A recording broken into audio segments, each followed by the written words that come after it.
Let me first start with the definition of finding common ground.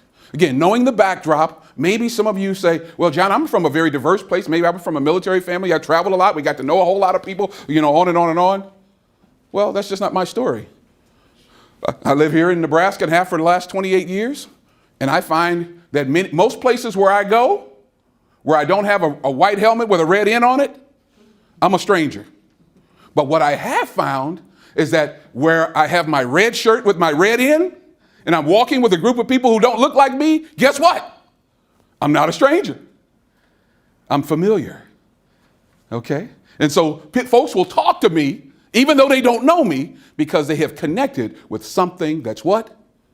Familiar. Okay?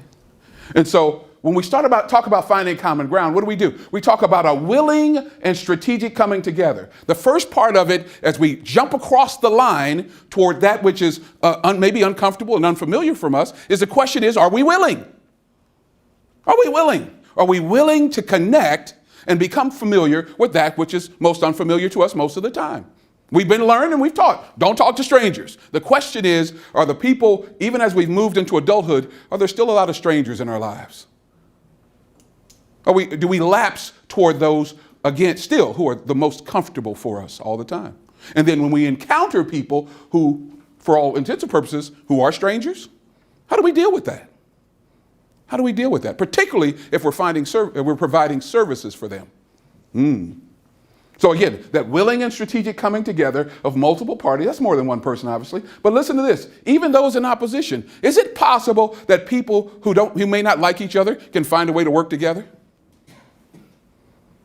It's true. Why? Because they are working together for a result that is mutually satisfying and beneficial to all involved. So I may not like you, but you know what? I know what the end game is. Okay? Crooks can find a way to work together if indeed the end game is going to benefit them. Gang members can do it. Huh? They can do it. And so we start first of all with a simple question. Are we willing? And then secondly, how do we navigate the process strategically, purposefully, to become more familiar and less strangers? Okay, that's the journey that we're on this morning. So where do we start?